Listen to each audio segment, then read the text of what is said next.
Hello, everybody, and welcome back to Ready Steady Podcast. It's me, Mike, and I'm joined again by Barry. Hello, hello. Glad to be here.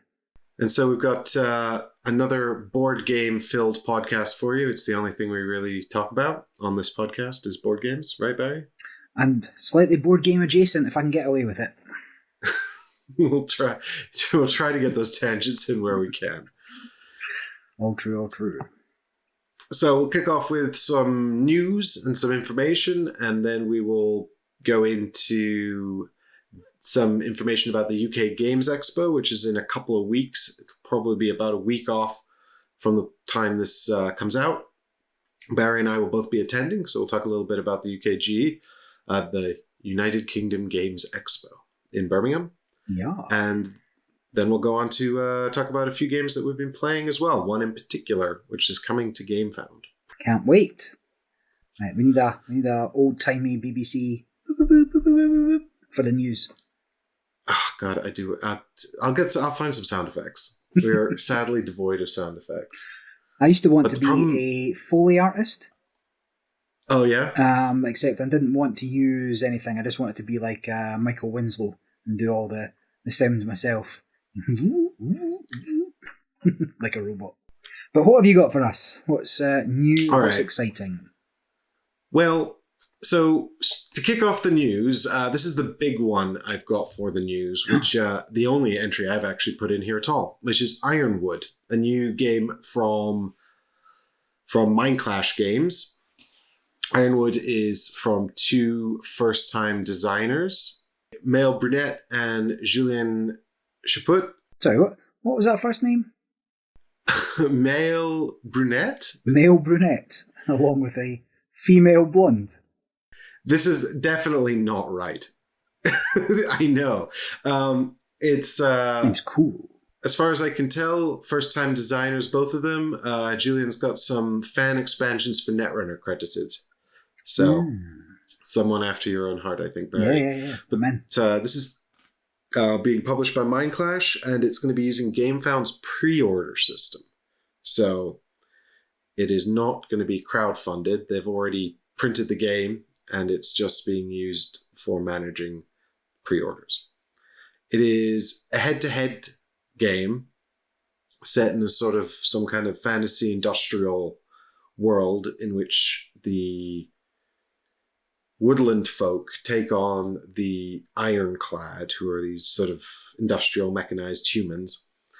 And it is set to, it's one or two players. So there's a solo mode. You can play as either side in the solo mode. And then there's a two players head-to-head mode.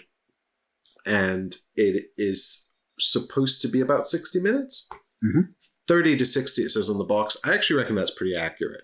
So this was a prototype that a content creator friend of mine was sent, and I ended up playing it with them a few times.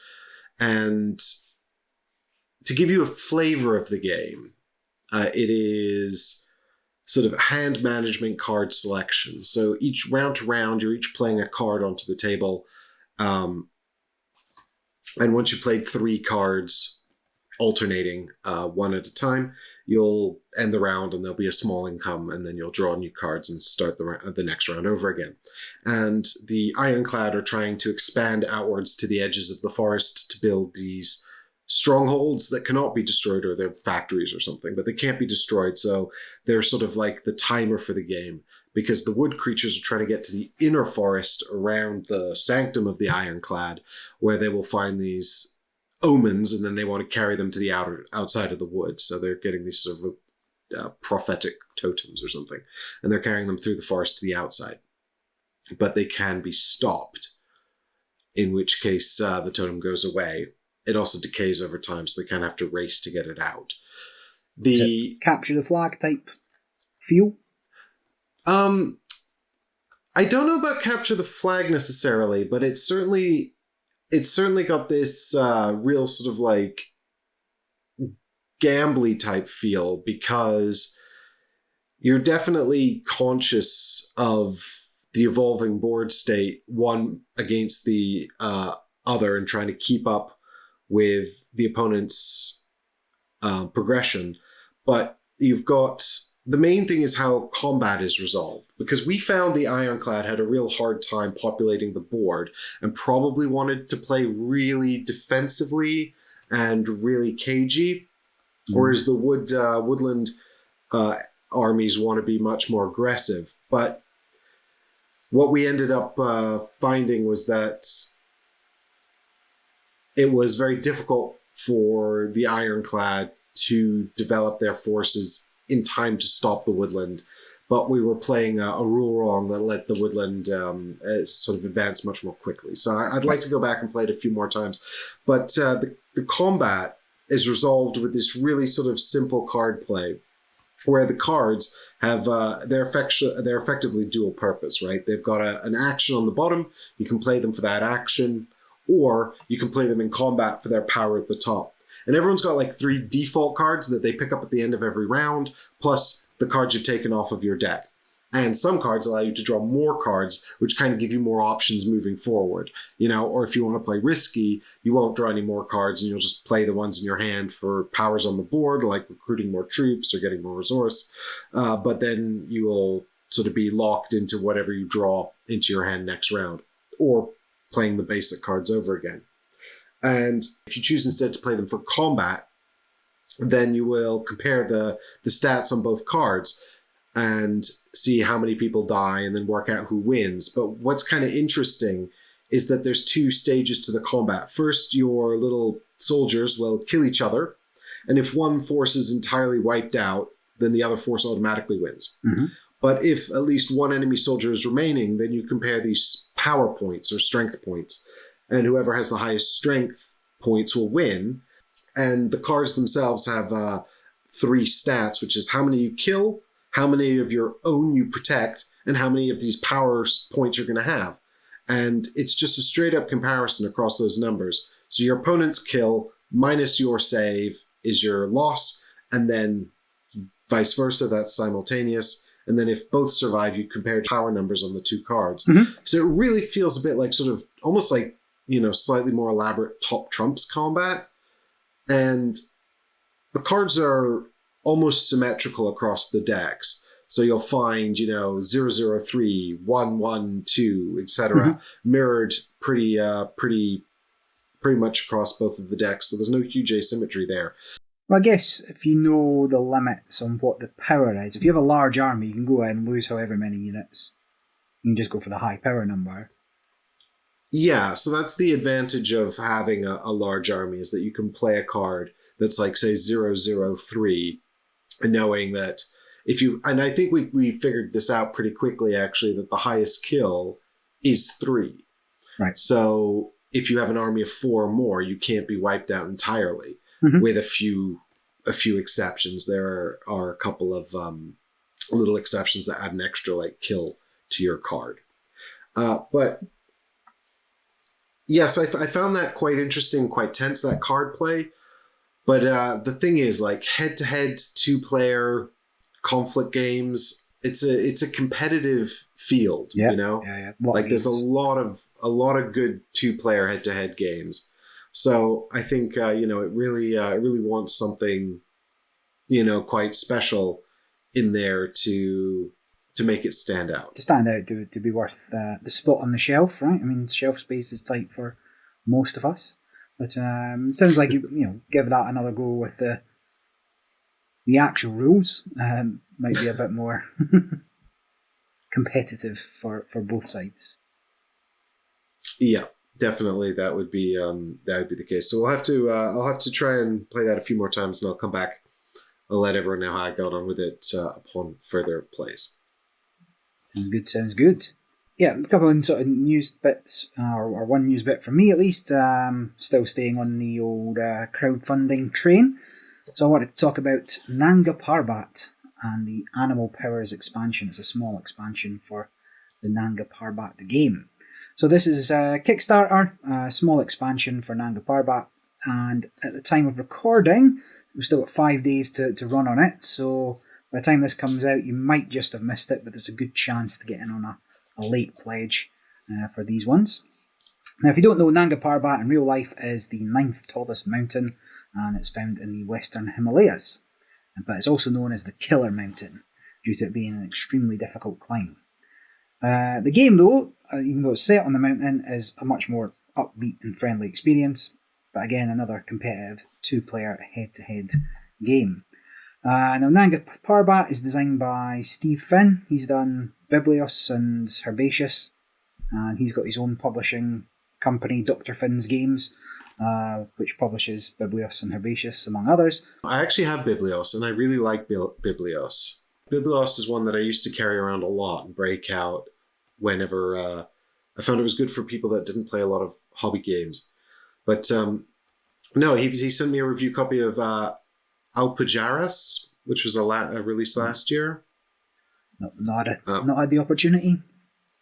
No, and I haven't had a chance to get to it yet. It arrived shortly before I moved, so hopefully get a chance to crack into that soon. I'll let you know how I get on. Yep. Well, the main game is a 2-player only affair. Set collection, area control, played over 15 turns each. You as players are Sherpas, and you're helping establish base camps on the mountain, trapping animals for food and clothing, which, as a player, you then use them for special powers, and you cash in the animals as sets for points. The game is made up of 6 regions of 6 sections built into pyramids, so like a 3-2-1 board, and each section is a 3-2-1. During setup, you're going to pick 6 animals from the bag to put on each space in an area or in a section, and then on your turn, you're going to take one of your hikers, put it into a legal area, and claiming the animal that's there to use later. Now, the clever part of it is that whatever area you've placed your hiker in, whether it's 1, 2, 3, 4, 5, or 6, the next player has to place their hiker in that region. So whatever section you've put yours in, the next player has to go into that region, so you can control to some degree where they're going.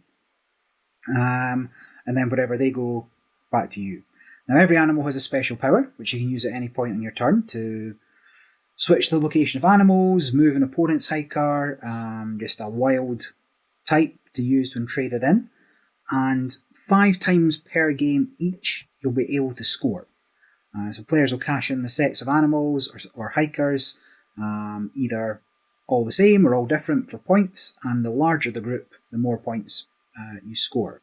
So hikers will score for adjacency, animals in your supply, whether you've used them for their powers or not. And again, the clever part is that the total number can only be cashed into that value once. So the first player to cash in 6 is the only, or 6 animals the same, is the only player that will be able to cash in 6 animals the same, and so that will get you 9 points. So then your opponent can only score 5 of the same for 8 points. And so deciding when to cash in versus just waiting till the end so you've got the best choices, you might want to push early into one direction or another. And at the end of the game, a little bit of controlling areas for most points, but a lot of the points are scored during the game. Now, there are already 2 small expansions, hidden objectives such as controlling specific areas, and missions which are really just open objectives with rewards for completing them. And then this expansion, the new one, gives the option of changing some of the animal powers kind of at random. You'll put a few out. And so that'll add some variability if you thought the game was getting stale.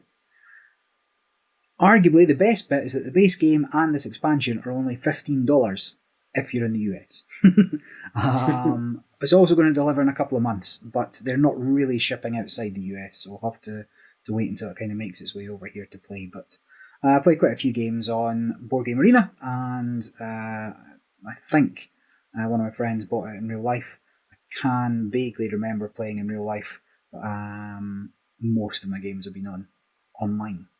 So I don't know. Did we ever play online? We haven't played this one online. No. Do you like it? Are you going to back it? Well, the problem's getting it. So it doesn't. The shipping's effectively US only, because as I said, Dr. Finn's Games is just his publishing arm, which I believe runs quite locally.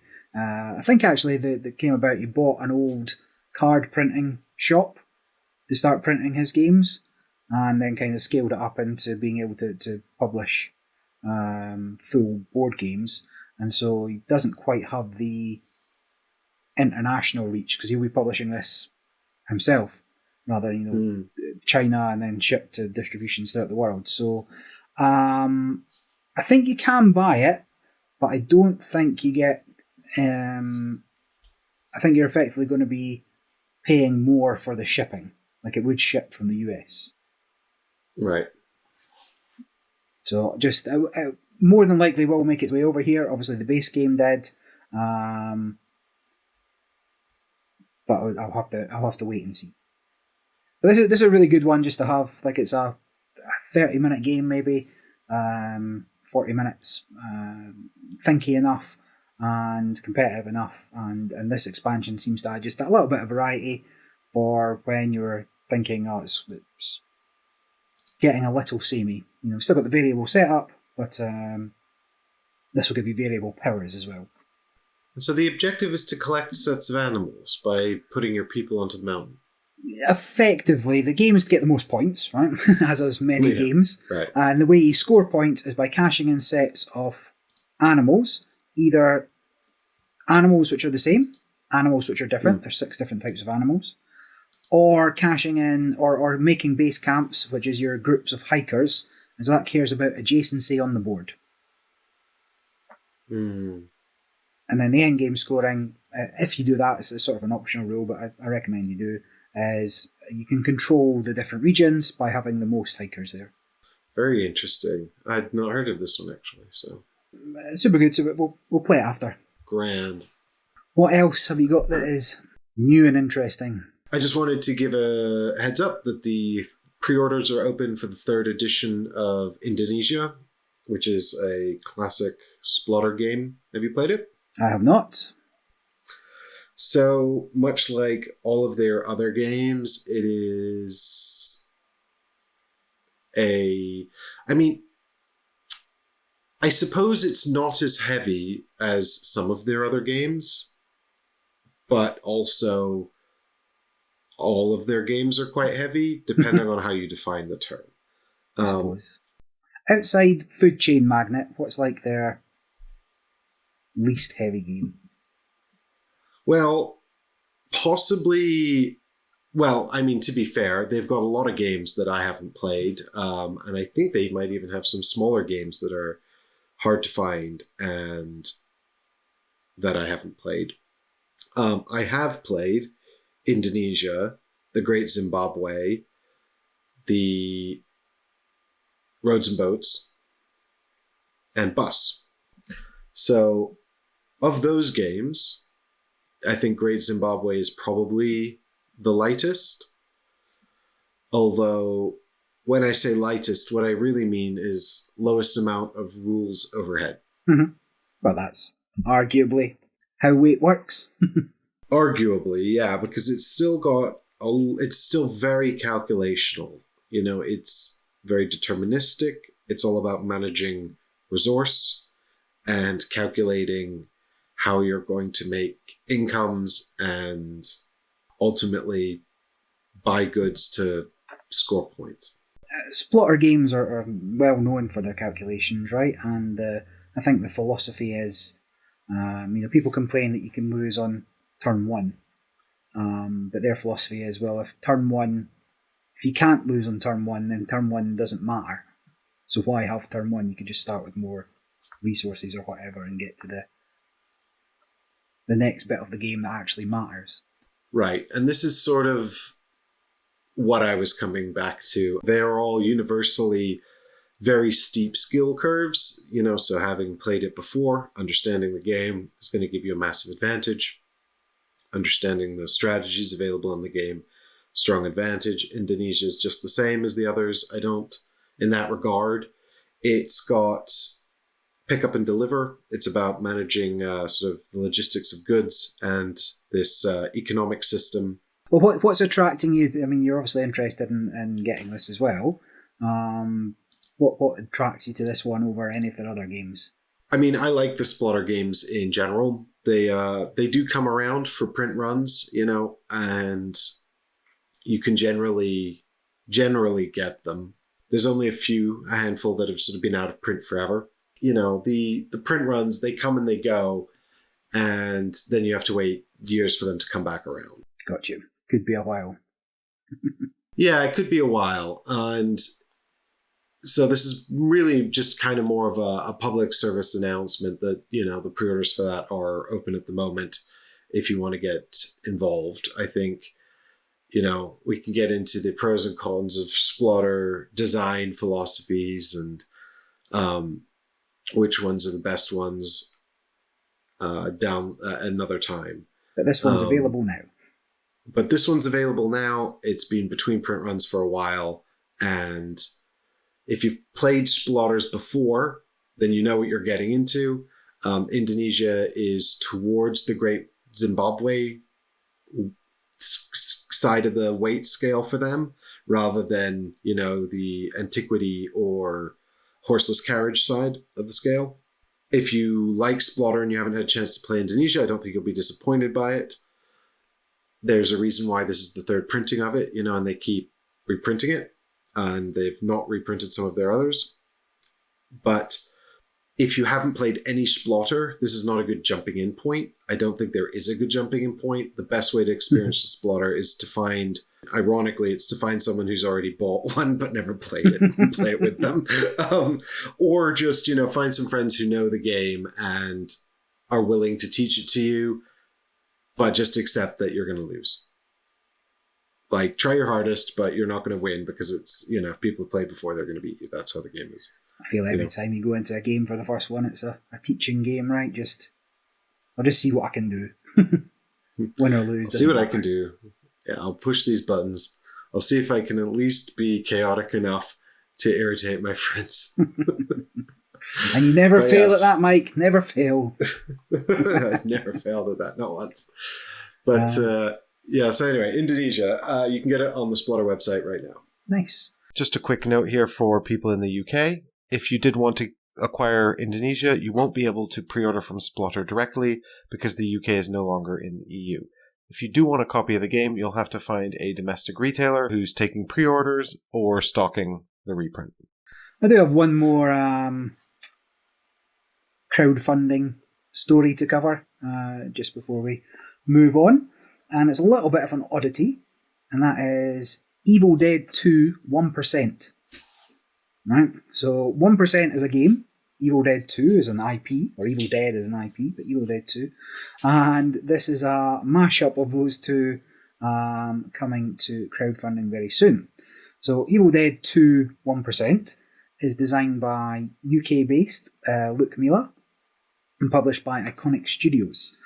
So that's another designer and company intrinsically linked. And they've got a small catalogue of games based on the Saw franchise and cult classic They Live. I don't know if you've ever seen that John Carpenter movie. Is that the one where he puts on the glasses and then sees reality? Yeah, correct. That's fun. That's a fun wrestler, movie. Rowdy Roddy Piper and Keith David. We won't give any more away and spoil the movie, but check it out if you get a chance. And Iconic are actually also memorabilia and collectibles company, along with these tabletop games. And in addition to those sort of horror movie games, they've got these family weight games to go with the IP stuff. So a little bit of a strange fusion. If you've not played 1%, it kind of resembles Liar's Dice with extra steps. Right. So the aim of the game, you've got 2 d10s, and you have to roll them and hit your target or a target number on each of the dice. So by default, that's a 10. Therefore, a 1% chance of winning on any given roll. Right, so roll a 10 twice. The game actually starts off with a roll-off to determine first player, and if you roll 0-0, which is a 10 on a d10, you win immediately. There's no game played, you've just won. So worth noting, this is a very light, very lucky game. But assuming you get past that first step, players are dealt a hand of 3 cards. Those cards, there's a 50-card deck numbered 1 to 5 twice in 5 different suits. And starting with the first player, you say how many of that suit you think you are. Now, the values don't matter, but if you think there are, in a 3-player game, you've got 2 sharks, you might guess there are 4 sharks in play. And then the next player must guess, or must either say that they think there's another suit with a greater number of cards, so again, not the values, but a greater number of cards in play, or call the player in their statement. So when you're playing Liar's Dice, you're saying, I've got 4 5s, and they're like, well, I've got 4 6s. There's no increased value, but there is increased number of cards.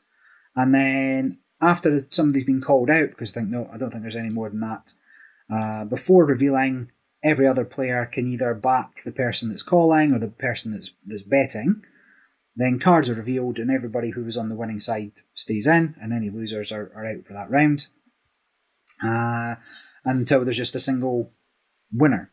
And then that winner gets to choose a reward card and roll the dice. So reward cards are like, they're revealed at the start of the round, you know what you're competing for, but usually they're an ability like a reroll or an additional number you can win on. So if you win, you choose the 6 as a reward card, you can now win on a roll of 0, 0, 0, 6 or 6, 6. So greatly increasing your chances that you've got. And then play continues until somebody rolls the winning numbers. Right, so it's just a party game, bit of bants, can't take it too seriously. But it's odd that this Evil Dead one's coming out, right? So I reached out to the designer, Luke, a couple of days ago and got a couple of scoops. This is hard-hitting journalism that people come to the podcast for, Mike, so... Our man in the field, Barry. Yeah, exactly. So this is going to be hitting Gamefound on the 28th of May. So very, very soon. It's not crowdfunded. It's using the pre-order system, same as Ironwood. Was it Ironwood? Ironsworn. Ironwood, yeah. Ironwood, yeah. And in the campaign, it's going to go over a few of the unique elements of this game and why Evil Dead was the match for them. Right. So beyond just being a fun, campy, albeit horrific movie, why there were some things in this that really brought out the film, and it'll go over in there. And then I can also reveal there'll be a small Gamefound exclusive. Now, I don't know what it is, but I know that they can't bring it to retail. So interested to see what that is about. And Luke will also be at the Games Expo this year, showing off a prototype copy. So here's a little tip as well. If you want to have a look at the game that inspired Evil Dead 2 1%, you can find it on BGG. It's 1% a game of strategic chance. And the backdrop features Luke's cat, which is a nice surprise. More cats the better, if you ask me. Okay, so we're going to talk about the UKGE, the Games Expo. So this is one of the expos that I attend every year. I've been going for years and years and years. How many years and years and years? Oh, gosh. I think I must have started going around 2014 or 15. So me probably too. about 10 years. 2014 for me. This is my 10th expo. I signed up on the 26th of March 2014 for tickets, and the Games Expo sent me my password in plain text in the confirmation email. Things have got a little more secure since then, but it was very rough and ready back then. Although that was when they just moved to the NEC, or was it the year before they moved to the NEC? Yeah, when they were just in the Hilton. Yeah. Yeah. God, yeah, things really have developed since then. Have you got it all planned out? Or what is the UKGE, Mike, for the people listening that don't know? So the UKGE is the biggest games expo in the UK. I suspect it's probably up there with one of the biggest in Europe. Of course, it's not going to top Essenspiel, but it's definitely up there. It's sort of half and half retail and gameplay. It's got a lot more opportunity for open play than a more commercially focused expo like Essen. And it is set in the biggest convention center, certainly in the UK. I believe at one time it was the biggest convention center in Europe.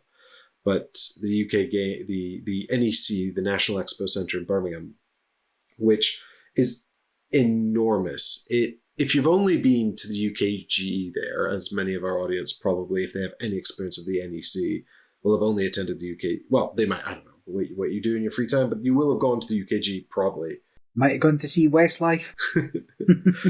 But the Expo Center, like the UKGE takes up like 0.01% of the NEC. Like the UKGE often occupies about 3 halls, and they're huge halls, and it feels like a massive expo. But that convention center is so big. It's crazy. It's much bigger than the Expo Center where they have Essen, actually. But the UKG just takes up a lot less. Although every year, bigger and bigger. Yeah. And as we alluded to earlier, it started out in the Hilton Hotel, which is around the corner from the Expo Center. And it spread into the Expo Center from there. But the Hilton is still very much available for open play, and you can game until the wee hours if that is your so desire. Doesn't shut. You can get at least 2 spotter games finished. Well, to be fair, you could probably do Great Zimbabwe in a couple hours if everyone knows the rules. But that's not the point. The point is also there's lots of shows and things at the UKG. They're used to, so they've sort of really been pushing that. There's all kinds of live shows and things put on by people who are adjacent to the hobby. And then there's also major gaming tournaments as well. We've seen a real sort of push for that, more of that as well. So, when I was playing X-Wing, the nationals for X-Wing were at the UK Games Expo. So from about 2015 to 2018, I didn't actually get to attend the expo. I'd show up for 3 days and play X-Wing and then go home. Yeah. But and they had the Netrunner nationals there as well, I think. I think that's why I started going the sort of the big UK finals, nationals for the FFG games. Kind of pulled me in, and then as they wound down, I kind of stopped doing the Saturday or the all-day tournaments and spent a bit more time doing expo stuff. And the expo has grown and grown. I think something that perhaps neither of us engage with much there, but they've got a huge amount of space for role-playing. Like, I think it's potentially like the biggest congregation of role players. Just different things, maybe tables 4 or 6, all different systems. Anybody can run them, and they've just got loads of dedicated space. There's like whole rooms that if you're not playing, or sort of halls rather than rooms, I guess. If you're not playing the RPGs, you've never even seen at the expo, because you got to hide those RPG players away. Don't scare the normies. People there with their family, they don't need to see that. Yeah, they don't want to see that. I've not had the opportunity really to engage with that side of it, but yeah, that's a huge part of it as well, for sure. And what are you going to do while you're there? So for me, the expo has largely become meetings with publishers. And actually, I think what I've seen sort of sadly, really, following the prevalence of crowdfunding, is sort of less UKG focused releases and also attendance. I remember probably around 2018, 2019, a lot of publishers going, and the UKG would get really, really busy for me with meet and greets and stuff like that. And that's diminished somewhat. Not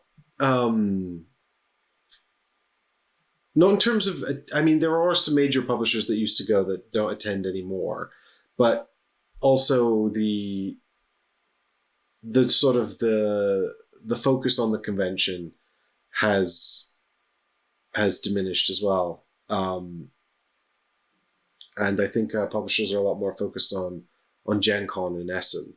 Yeah. And crowdfunding campaigns as well have sort of taken that away. But it's nice to sort of go around and see everyone, and it's a bit more casual. Certainly it's much easier to negotiate than Essen. It's, it's still massive, and there's still, I think, something like 60,000 unique attendees over the course of the weekend. So it's pretty big, or close to 60,000. Yep. So,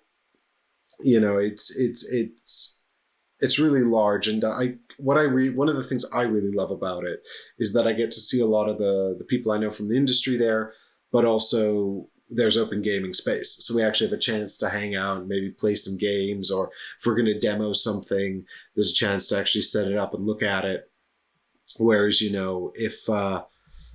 if if you're at Essen, you've got to go to someone's booth, and if they don't have a demo area in the booth, there's just no chance. Yeah.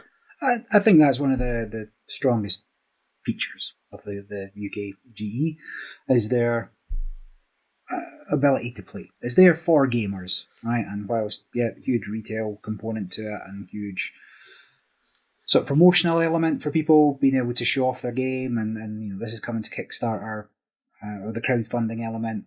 But as you say, that's also eaten into publishers attending or publishers having bigger booths or those new releases there. Whereas, like I say, Essen's just all business.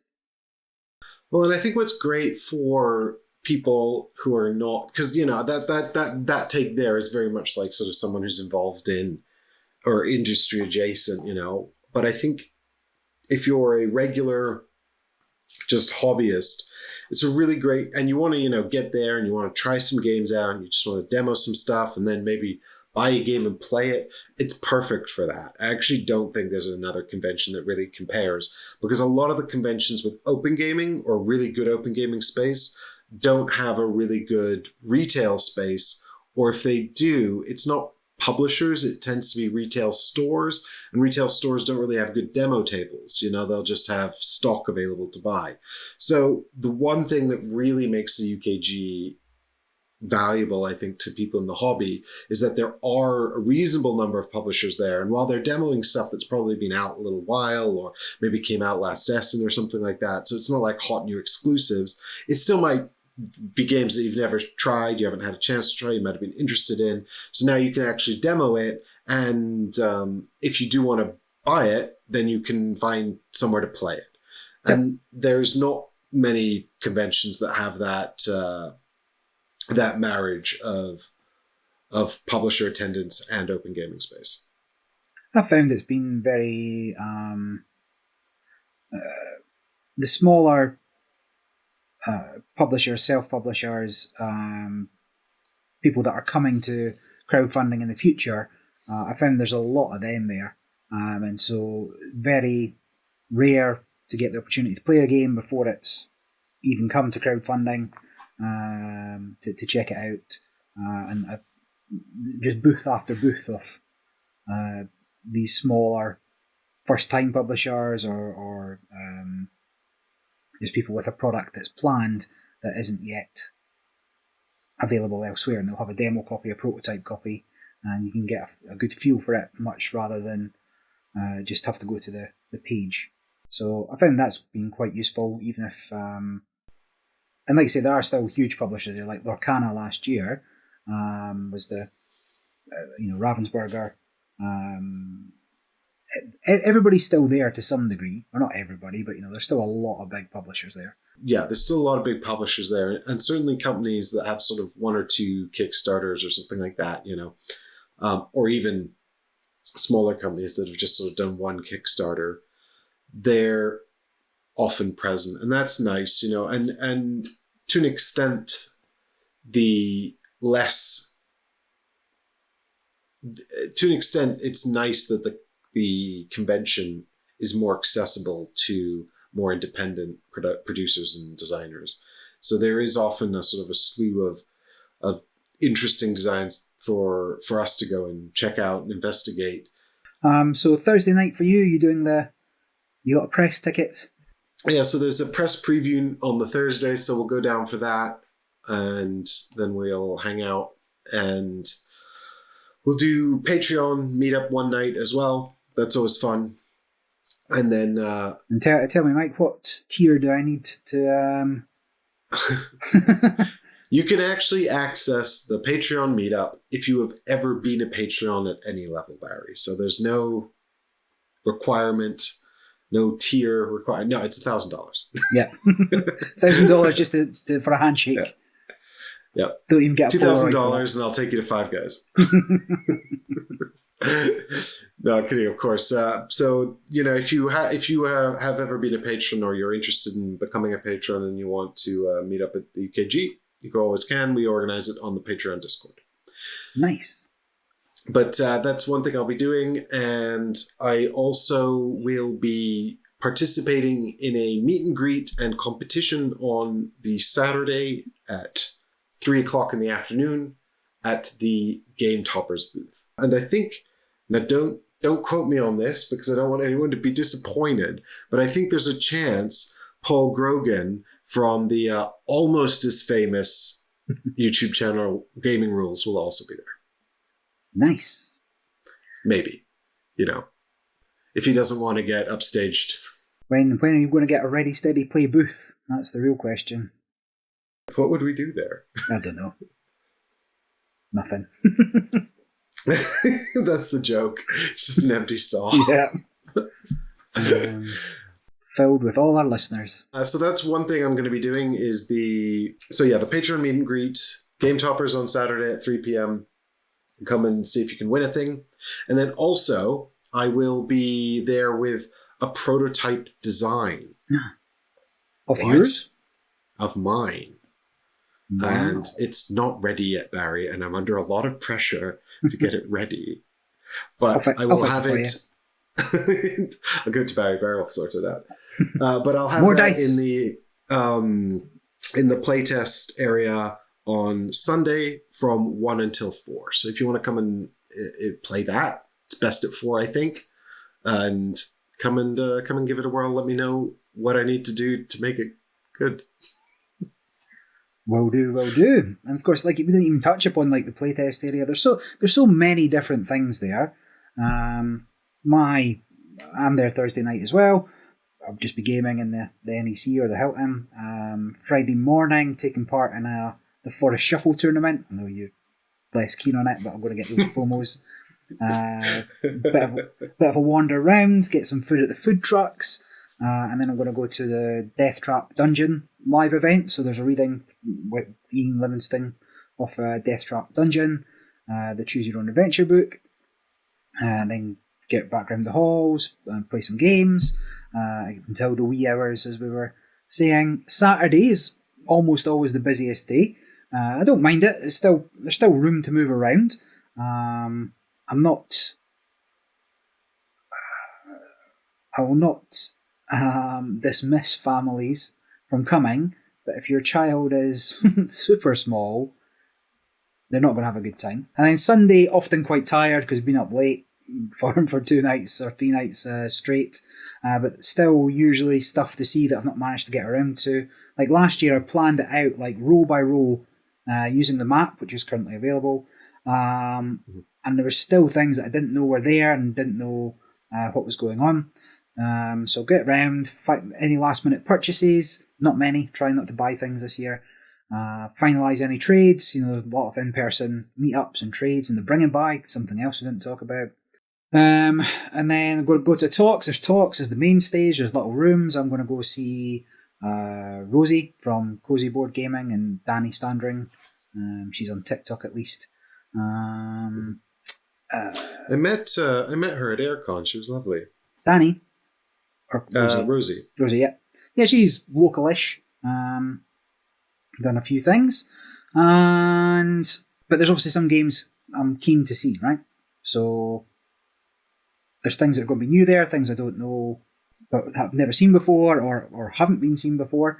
It's not quite the big launch the way Essen is, but there's often things that are pre-Essen, in fact, so you'll get to see them before they're published.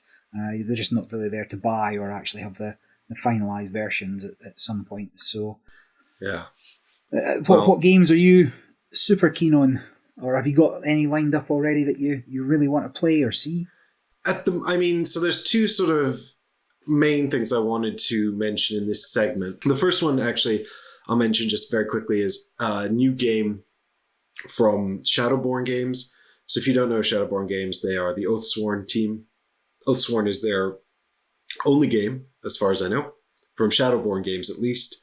The designer is Jamie Jolly, and Jamie has other designs, but not with Shadowborn, I don't think. Jamie has a new design, the second game from Shadowborn Games. It's not an Oathsworn style game.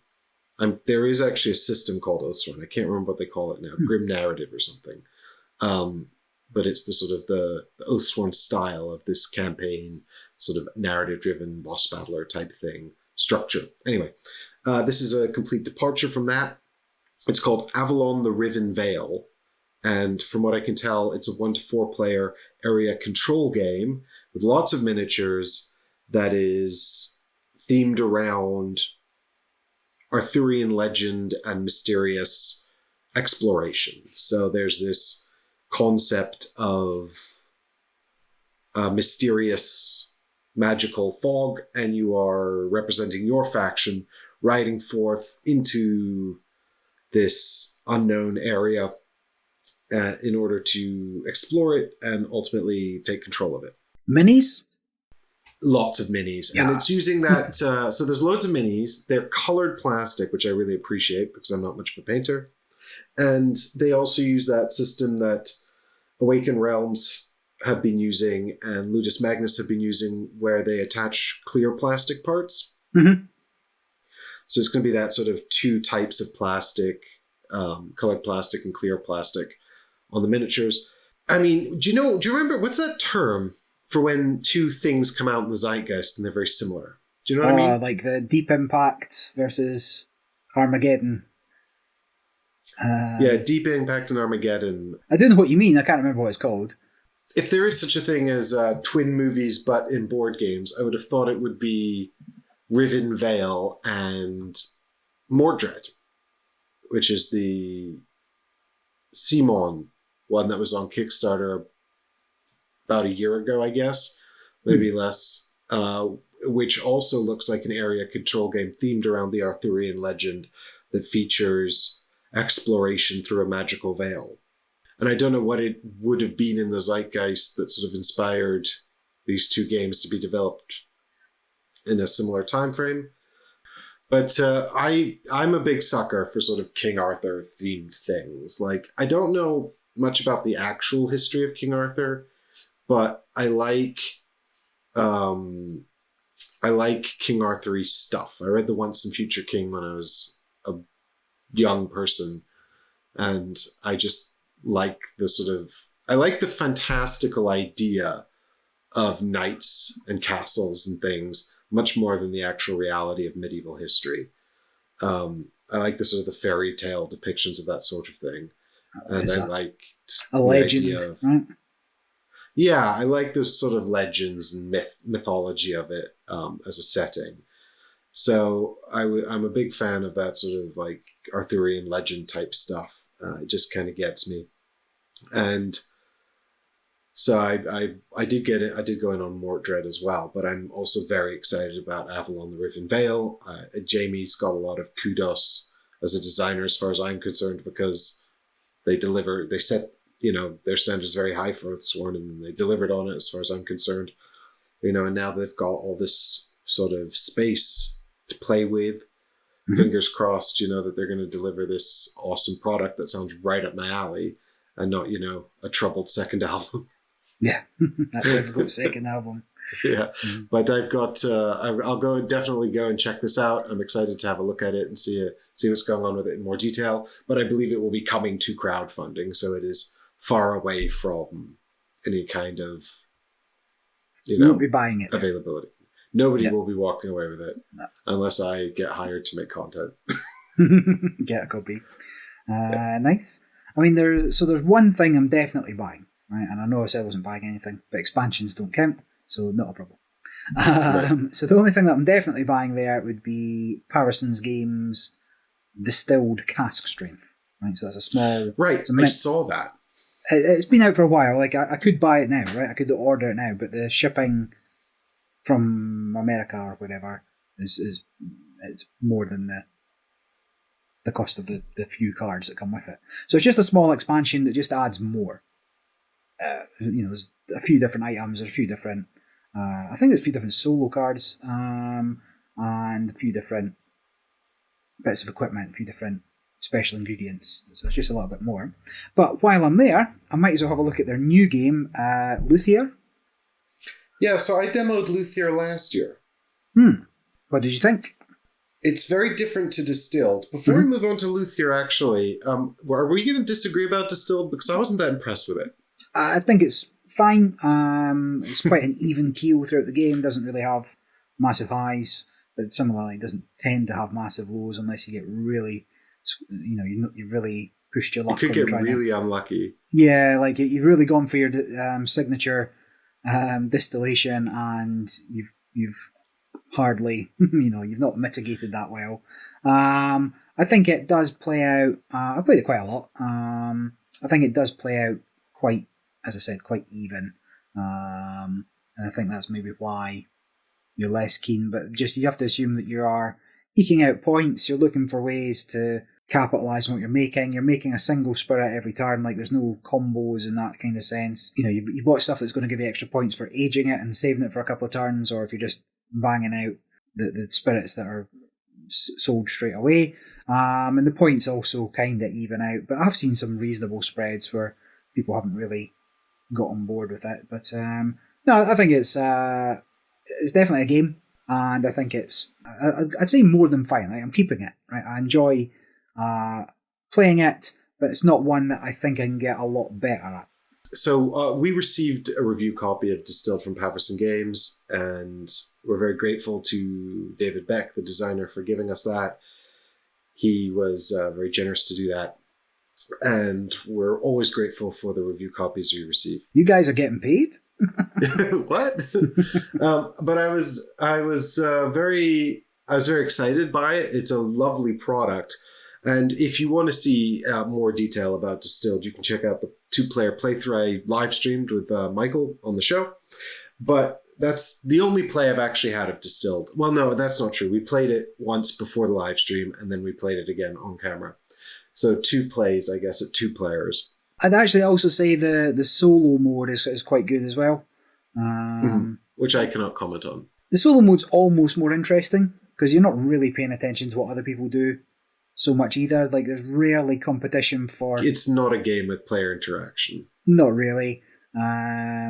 You might try and deny somebody a bottle from their region or something like that, if you think that's maybe a secret objective for them. But planning out your turns on the solo mode, because you've got to go through it in a logical order as to what you're going to reveal, is a slightly more interesting puzzle.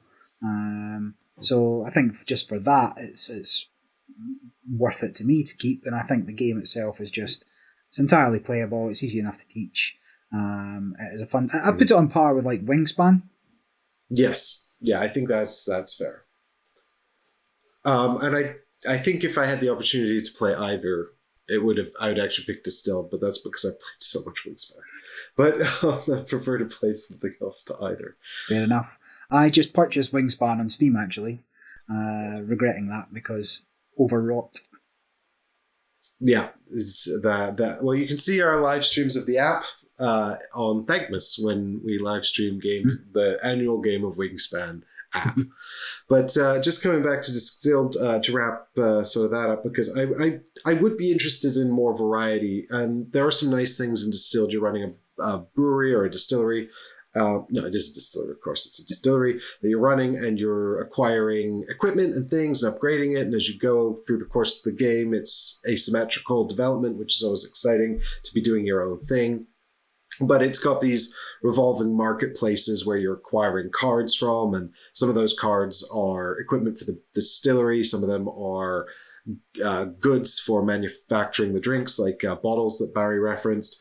And that's where pretty much all the player interaction in the game comes from, is you're competing in those face-up marketplaces. And it's one of those things where the marketplace is immediately refreshed when someone buys a card. So you can't just pull into a better card or the exact same card, which I always find a little bit like, I wish there was something else going on with this kind of marketplace. There is also ingredients up there, and that's where the sort of the chief selling point of Distilled comes in, right? It's like push your luck distilling. You get to buy ingredients, and there's some core ingredients that you can always access that you put into your drinks, like water and things like that. And then there's specialist ingredients that you have to buy from the marketplace, and you can only get if they're available.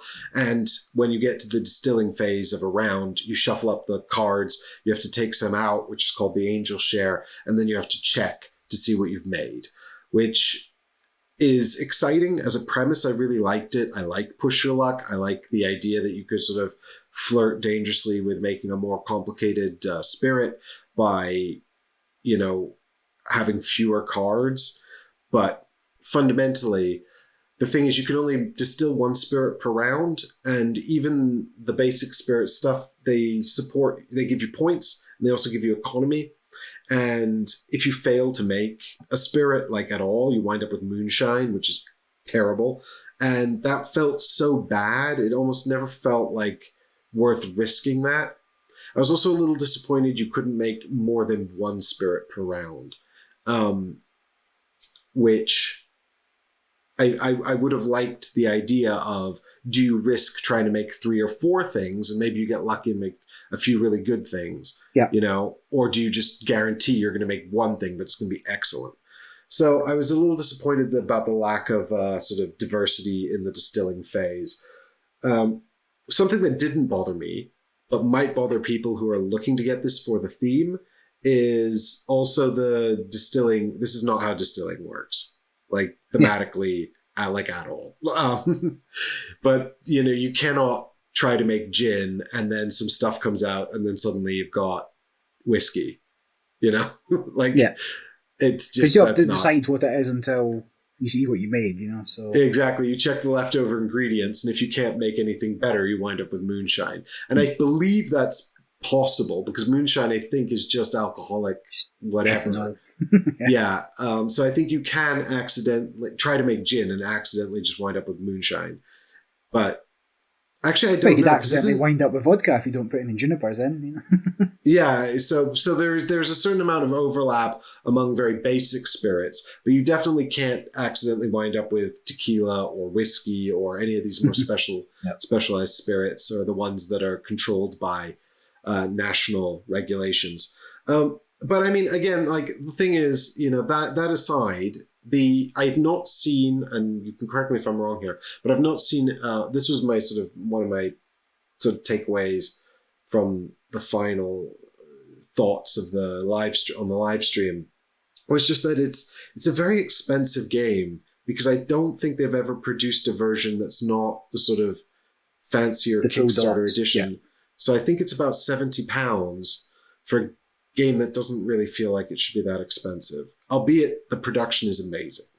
It's really, really nice. The insert's really good, and I agree. The production is very nice. The trays and everything are fine. And like you say, if you think it's a pretty average game, or better than average, because like I say, come back to it every now and again. And for that price, it might not be worth it for you.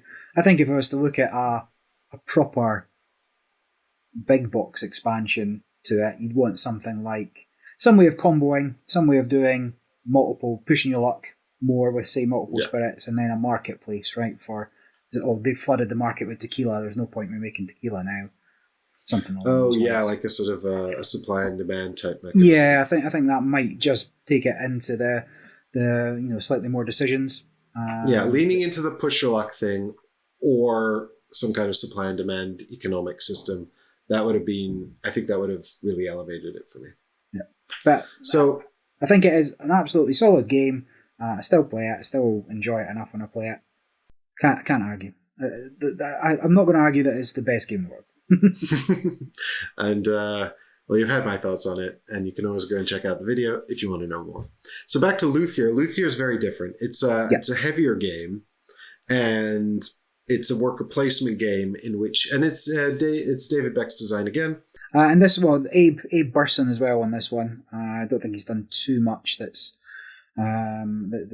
really taken off. But it's a bidding and worker placement game about crafting musical instruments for patrons during the late 18th century. You're receiving contracts from, or you're drafting sort of commissions from nobles, and then you're attempting to complete them.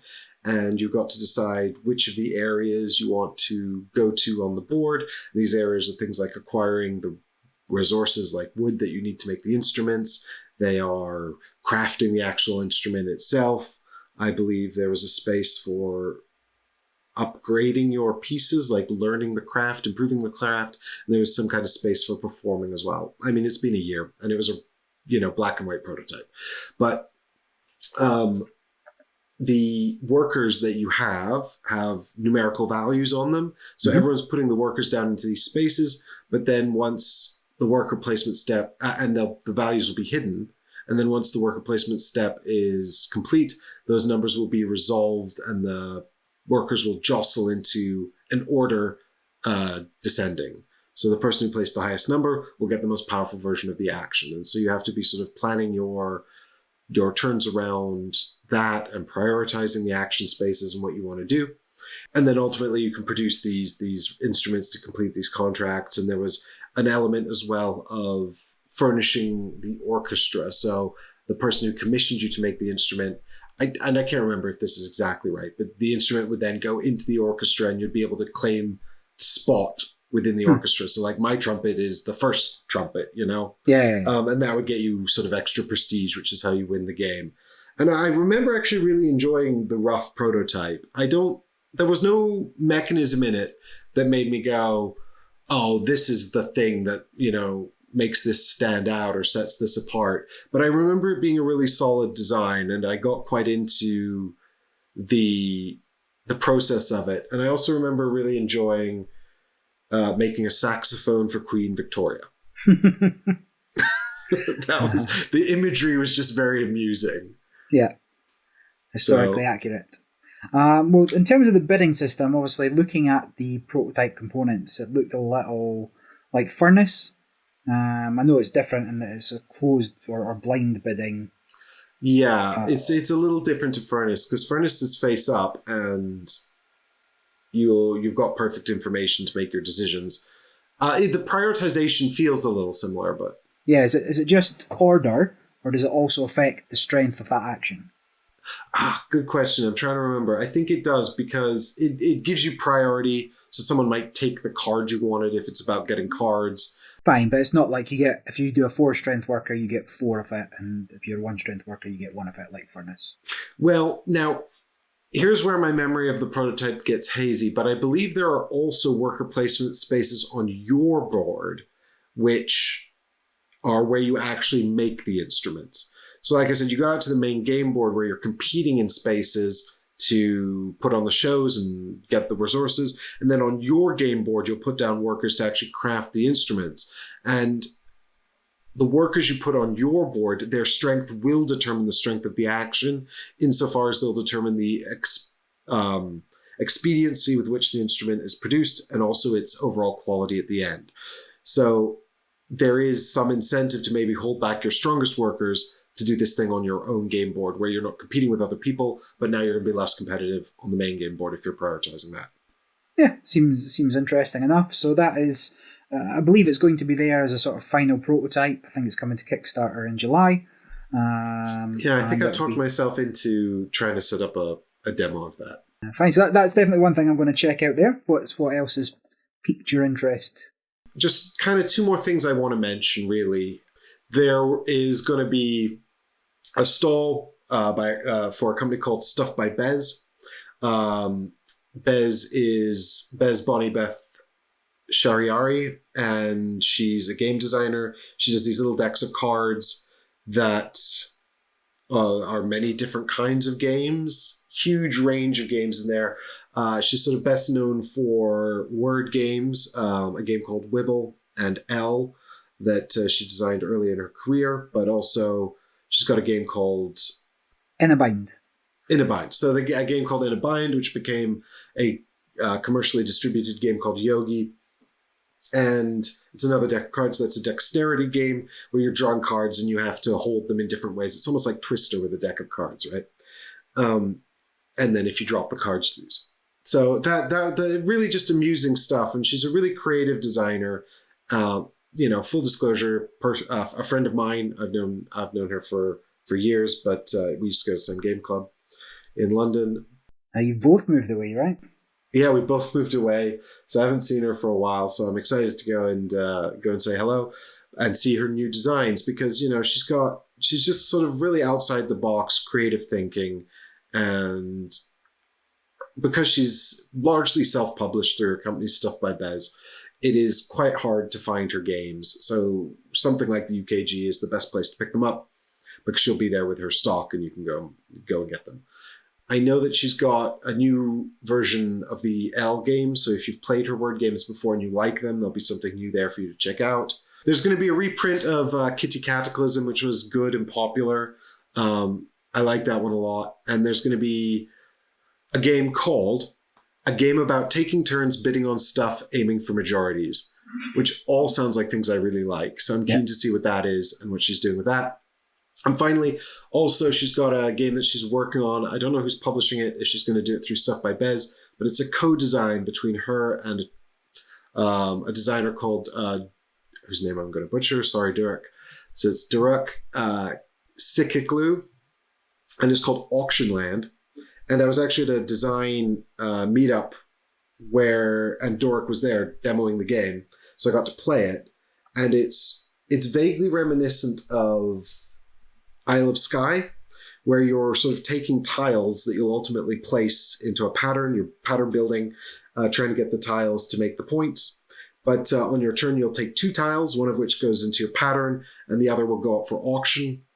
And then it's just a straight English auction. So people just start shouting money, And then the minute it gets to one person's left and they've made the highest bid, then the auctioneer can outbid them and keep the tile, or sell it and take the money instead. And I played it, and I think it was quite close to the final product when I played it. We played it at 5 players, and it was just such good fun shouting at each other and trying to get these tiles. I really liked it, so I'm excited to learn more about the future of Auctionland as well.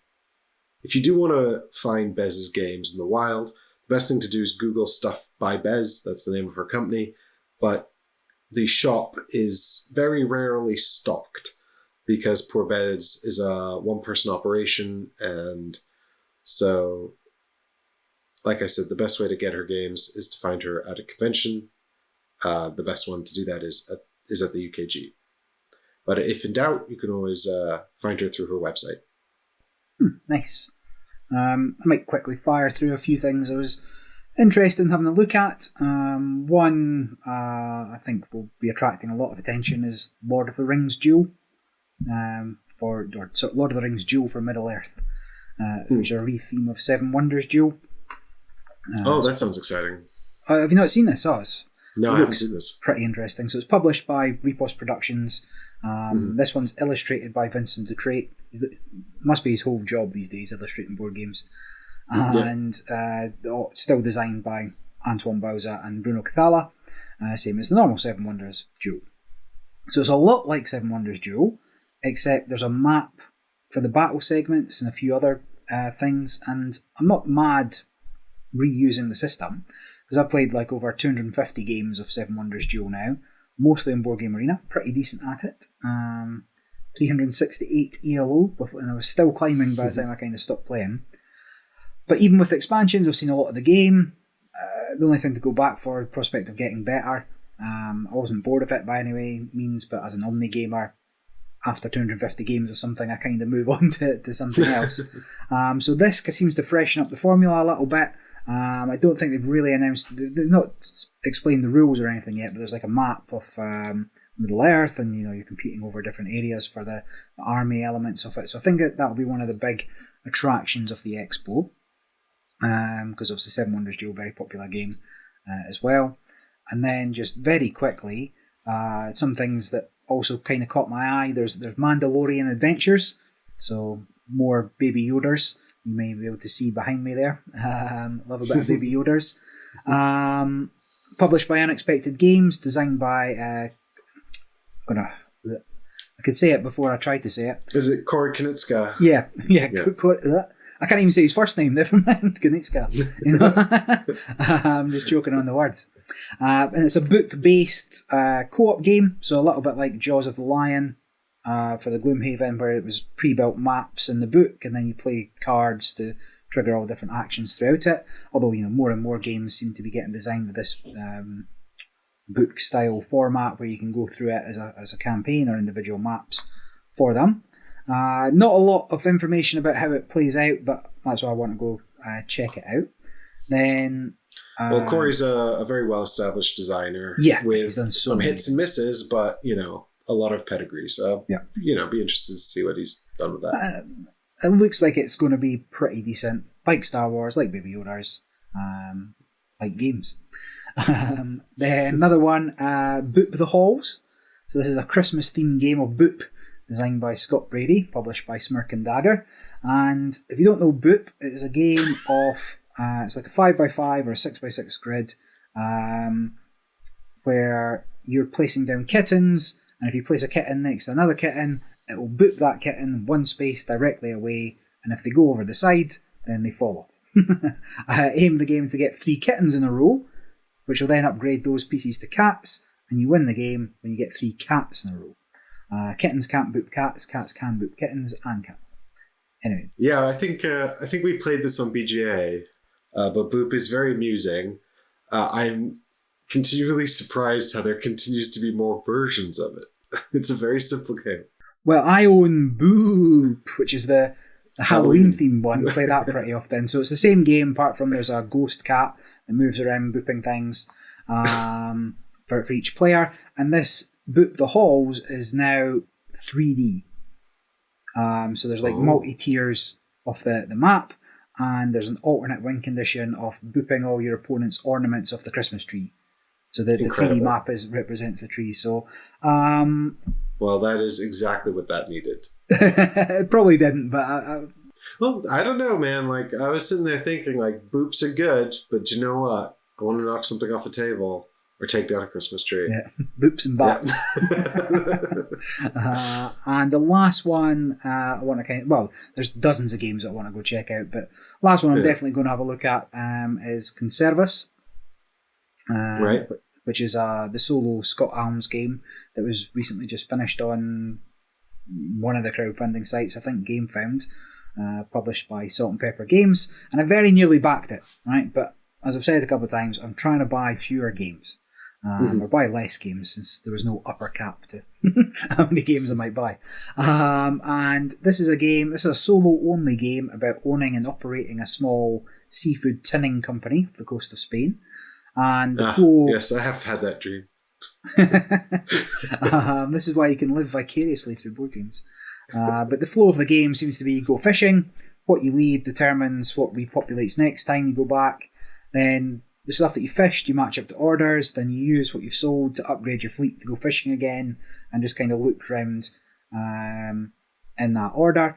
And it looked quite interesting to me, as it's a solo-only game. And I was trying not to buy that, and I managed to not buy that, and Dice and Crusoe at the same time. They were both on crowdfunding a little while ago. But anyway, there's loads of games that are going to be there, loads of things that we won't even know about till we get there as well, because it's just it's a little unclear at times. Yeah, you get a lot of magpie syndrome when you get there, like, oh, shiny thing, oh, shiny thing. I've always had a good time by just rocking up and wandering around and finding something. Yeah. No, 100%. And just very quickly, I've just got one more thing to mention. Actually, All Play is going to be there. All Play is the rebranded version of BoardGameTables.com, which is a publishing company for board games, and I guess a seller of board game tables. But they recently have published a series of decent, pleasing games and a slew of fancy reprints of Reina Knizia games. Now, I don't know what kind of deal they've made with Steamforge, because I thought that All Play had most of the Reina, at least the reprints of Reina Knizia classics. I thought that they were doing those. They're doing Through the Desert, and they're doing... Classic. 2 of the new ones actually as well, Cascadero and the mini version of that, or maybe it's the other way around. So those are new ones. So I don't know, but also Reiner has like 100 games coming out every year. So anyway, minimum. So the point is that All Play are there with the new fancy reprint of Medici, although apparently this was actually produced by Steamforged Games, which seems odd because it doesn't seem like the kind of thing they would normally do. But All Play are there with it, so I don't know what kind of deal they have with Steamforged or how Steamforged is involved at all. But that's not really the point. The point is it's not a Kickstarter, so you don't need to worry about Steamforged's involvement. So, gotcha. Medici is a game I would very much like to buy. However, I want a version that is like a fancy version of the app. Right. I haven't played the app. No, so this is like the third, fourth version of Medici in the last decade at least, right? And I think it was a Vincent the Trait version with Grail Games, yes. Yeah, Grail Games was the company that unceremoniously broke their association with Reiner Knizia, and I don't know how many copies of their version of Medici made it into the wild. I mean, they had everything lined up. They had access to Reiner's catalog. They had Vincent Dutrait doing art for the games. So they published the original version of Yellow and Yangtze, which was the sister game to Tigris and Euphrates, with the Vincent Dutrait art, which is now Huang, which apparently you can buy Huang at the UKGE, just to go off on a complete tangent. But I think people who back the Kickstarter should be receiving it now. That's published by Phalanx, but that's a re-implementation of Yellow and Yangtze, so you can go and check that out if you're interested in that. But the whole point of this was simply that you can get a copy of Medici. And I'll turn over to Barry in a minute to just talk about the app and the various versions. He seems to know about that. But I have played a version of Medici, not the Vincent Dutrait one, something from before that. It was a while ago. It's an older game, but it is a game about auctions where you're bidding, but you're bidding to fill up your boat with sort of matching sets of goods. There are numbered cards, and you want to collect the sets of these cards, but you can only have so much in your boat. And once your boat is... So it's sort of like a spatial puzzle where you don't want to fill up too early, but also you don't want to miss out on the things you need. And you're bidding with other players, and everyone's keeping an eye on other people's holds filling up so that they can get cheap goods later on. Yeah, that's fairly accurate.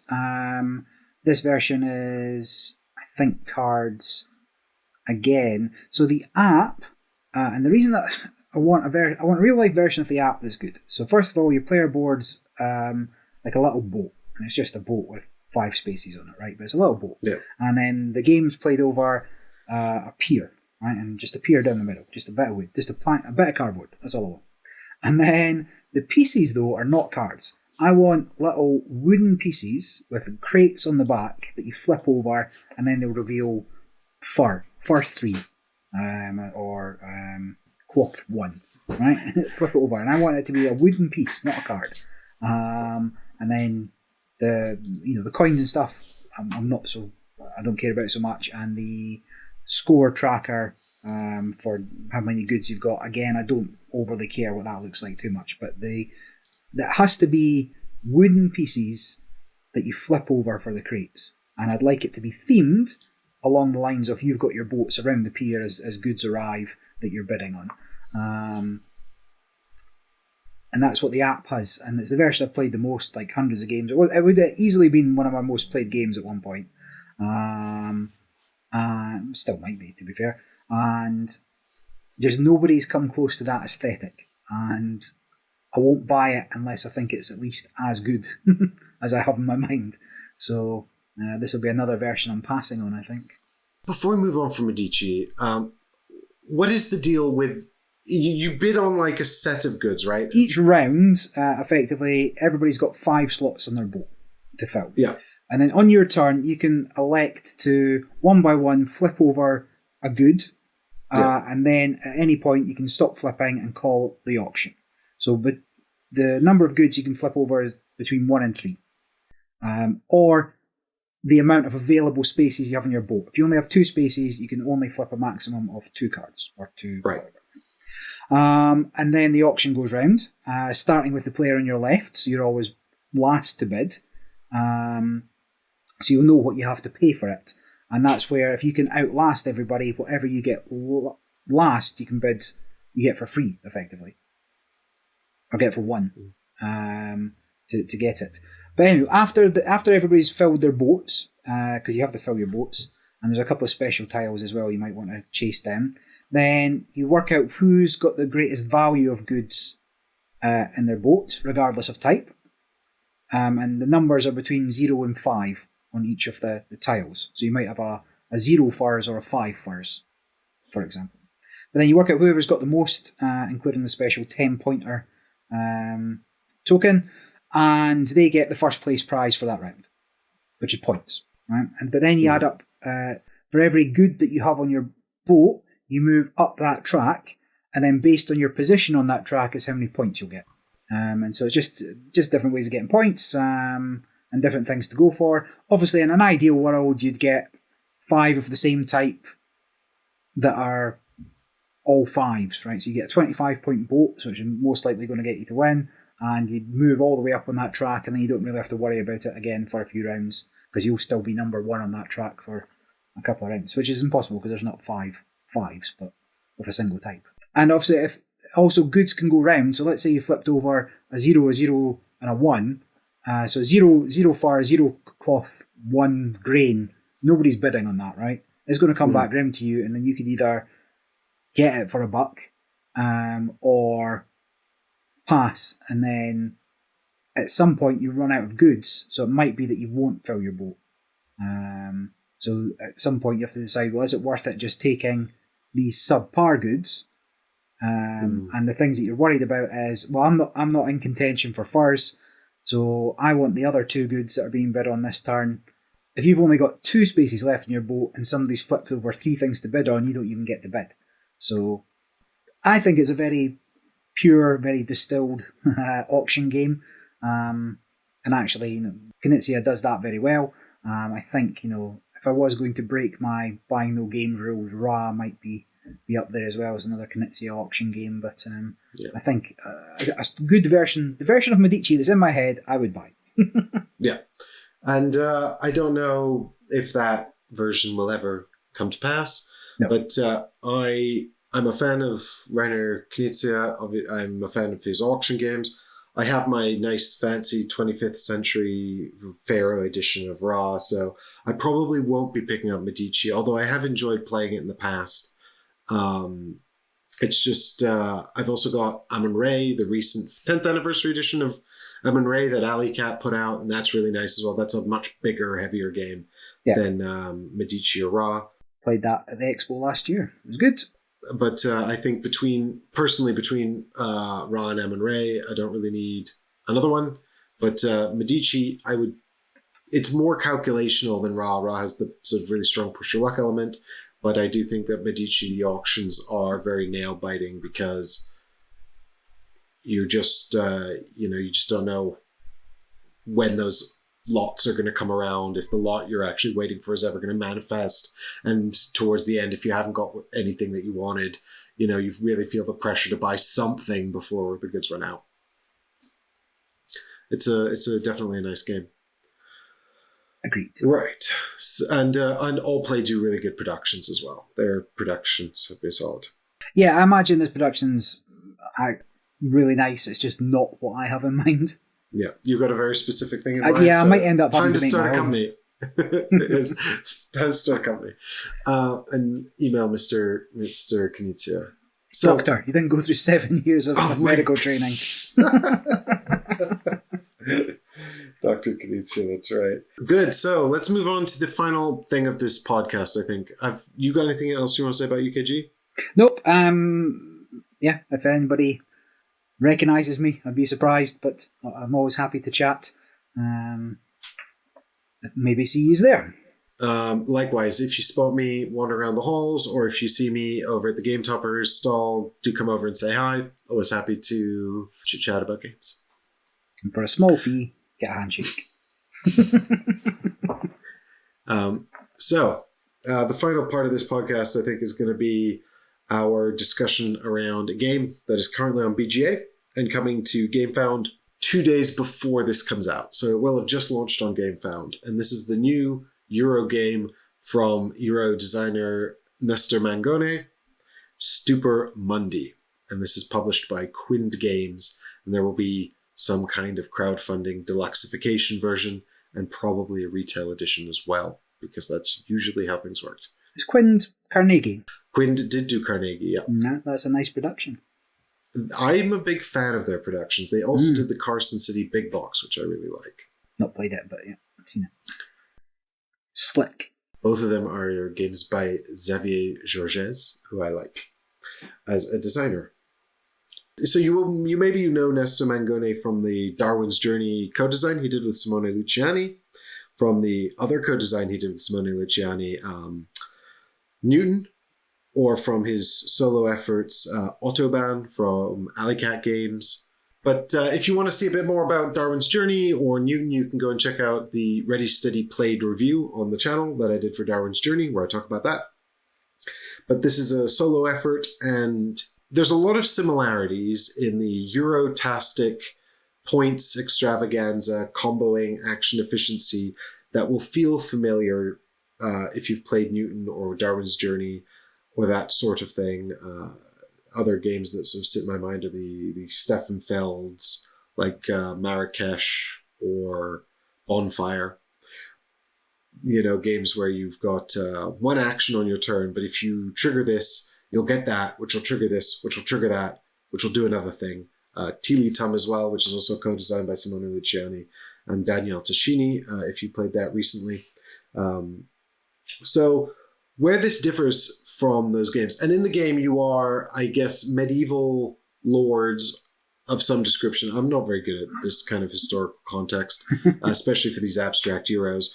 But this is around the time of Frederick, the King Frederick. He's building his castle.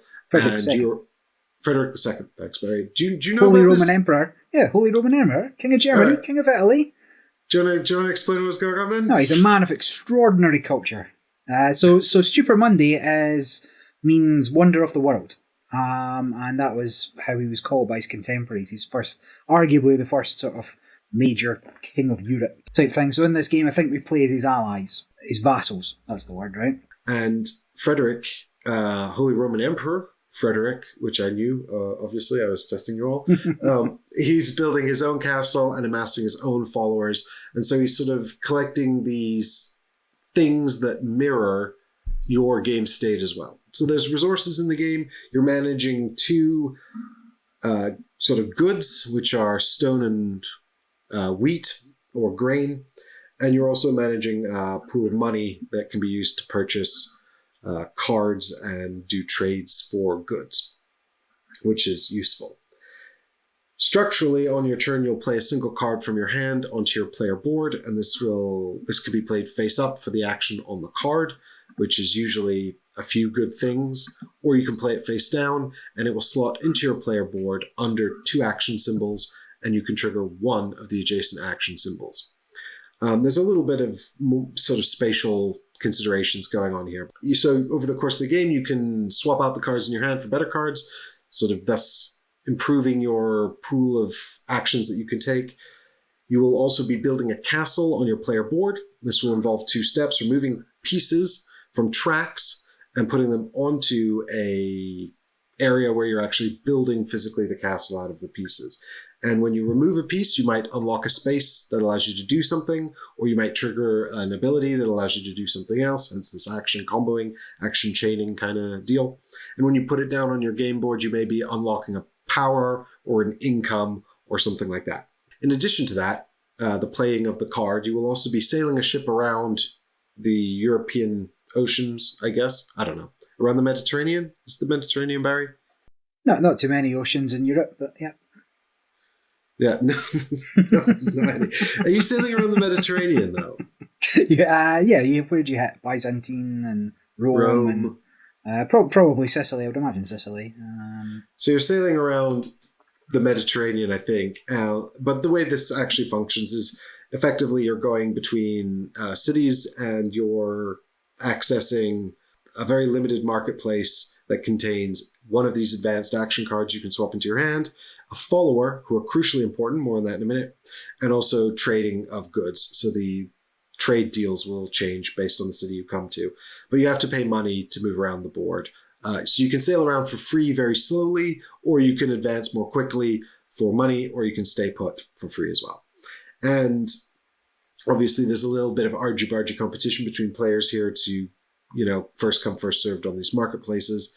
And the main thing is on the followers as well. And the followers come in two different types, a yellow type and a blue type, but they look at the state of your board in the sizes of the castle you've built, the number of followers you've got, the grain you've amassed, the stone you've amassed, the money you've collected. They look at all of that. Well, they look at one thing specifically, but you will find different types of followers that look at each different thing that you might have done. And if they are blue, they compare you to Frederick, and if you're doing better, they give you points. And if they're yellow, they look at Frederick, and if he's doing well, they give you points. So you've got this sort of asymmetrical scoring that you're building up by acquiring these followers, and you want to get them early because at the end of every round of the game, that is after each player's had 5 turns, or possibly 6 turns if you've unlocked the 6th action. But after everyone's taken all of their actions for the round, there's going to be an income phase, and during that income phase, the followers are going to produce points.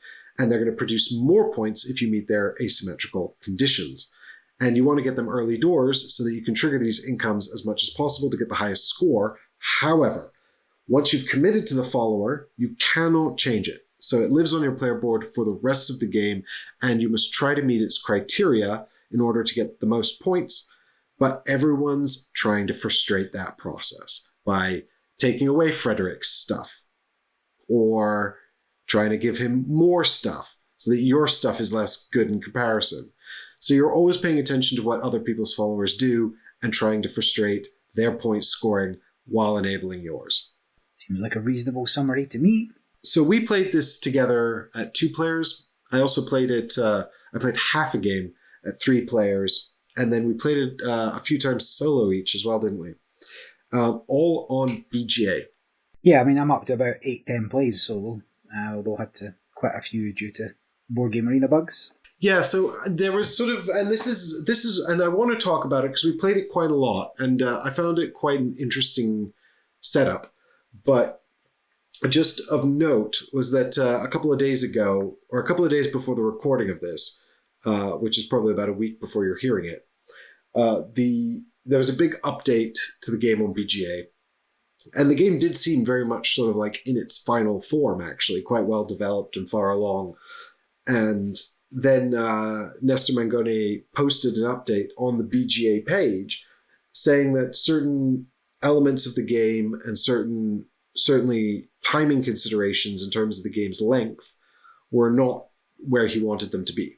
The game has 3 endgame triggers, for example. The first endgame trigger is the advanced action cards run out. Never seen it happen. Seems really unlikely. The second endgame trigger is the complete resolution of the edicts stack. So you'll put out a number of edicts based on player count, and these each time you enact an edict, it lets you add or subtract things to and from Frederick's total power. So you might build parts of his castle, or take away parts of his castle, or give him more followers, or take them away, or advance his diplomat, or send it backwards, or give him money, or take that away, etc. And you will earn the right to resolve an edict tile by doing things on your player board, or very rarely acquiring cards that allow you to do that.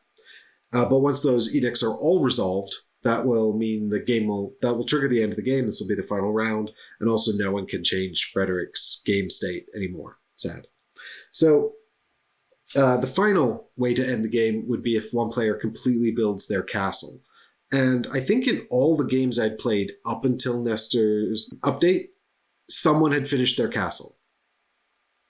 And in the update, he said, I want this to be really, really difficult, and people are doing it way too easily. So I'm going to change the pacing of the game so that this is less likely to happen, and you have to think more about which parts of the castle you're building. And I had mixed feelings about that, but we can come back to that. But all I really wanted to highlight, or the main thing I wanted to highlight about this, is that the game, although the game fundamentally feels very similar, it certainly feels less like a sort of a combo-tastic blowout in its current iteration than it did in the last iteration.